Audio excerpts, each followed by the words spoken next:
సాక్షాత్తు శివుడే మంచులింగంగా ప్రత్యక్షమైన అమర్నాథ్ ఆలయ రహస్యం మీకు తెలుసా?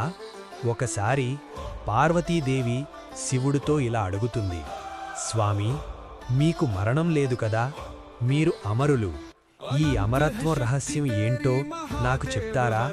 అప్పుడు శివుడంటాడు, ఈ రహస్యం చెప్పాలంటే ఎవ్వరూ లేని ప్రదేశానికి వెళ్ళాలి.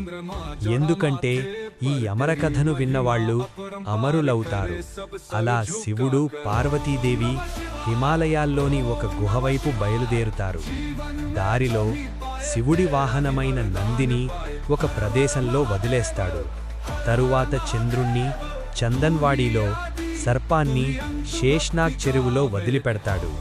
తన ఆధీనంలో ఉన్న పంచభూతాలను కూడా పంచతరణి దగ్గర విడిచిపెడతాడు.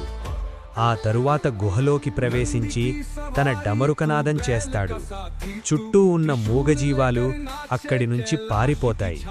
తరువాత కాళాగ్ని సృష్టించి గుహ చుట్టూ మంటలు వ్యాపించి ఎవరూ లోపలికి రాకుండా రక్షణ కవచాన్ని ఏర్పరుస్తాడు. గుహలో పార్వతీదేవితో కూర్చొని శివుడు ధ్యానంలోకి వెళ్ళి అమరకథను చెప్పడం మొదలుపెడతాడు.